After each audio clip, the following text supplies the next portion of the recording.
തൊണ്ടി മുതൽ നശിപ്പിച്ച കേസിൽ മുൻമന്ത്രി ആന്റണി രാജുവിനെ MLA സ്ഥാനത്ത് നിന്നും അയോഗ്യനാക്കി വിജ്ഞാപനം. നിയമസഭാ സെക്രട്ടേറിയറ്റിന്റേതാണ് ഉത്തരവ്. ജനപ്രാതിനിധ്യ നിയമം അനുസരിച്ചാണ് അയോഗ്യത കൽപ്പിച്ചത്. വിവരം തെരഞ്ഞെടുപ്പ് കമ്മീഷനെ ഉടൻ അറിയിക്കും. അതേസമയം അഡ്വക്കേറ്റ് ആന്റണി രാജുവിനെതിരെ ബാർ കൗൺസിലും നടപടി സ്വീകരിക്കാനാണ് സാധ്യത.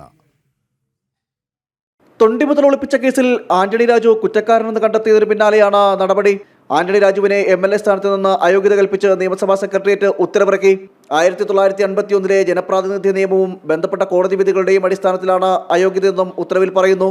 ആന്റണി രാജുവിനെതിരായി നടപടിയെടുത്ത വിവരം നിയമസഭാ സെക്രട്ടേറിയറ്റ് ഉടൻ തന്നെ തെരഞ്ഞെടുപ്പ് കമ്മീഷനെ അറിയിക്കും. തിരുവനന്തപുരം സെൻട്രൽ നിയോജക മണ്ഡലത്തിൽ നിന്നുള്ള നിയമസഭാ സാമാജികനാണ് ആന്റണി രാജു. ഉത്തരവ് പ്രാബല്യത്തിൽ വന്നതോടെ നിയമസഭയിലെ 134 നമ്പർ സീറ്റ് ഒഴിവ് വന്നതായും ഉത്തരവിൽ പറയുന്നു. ജനപ്രാതിനിധ്യ നിയമം അനുസരിച്ച് ശിക്ഷ പൂർത്തിയായി ജയിൽ മോചിതനാകുന്ന ദിവസം മുതൽ 6 വർഷത്തേക്ക് തെരഞ്ഞെടുപ്പിൽ മത്സരിക്കുവാനും സാധിക്കില്ല. കഴിഞ്ഞ തെരഞ്ഞെടുപ്പിൽ VS ശിവകുമാറിനെ പരാജയപ്പെടുത്തിയാണ് ആന്റണി രാജു നിയമസഭയിലെത്തിയത്.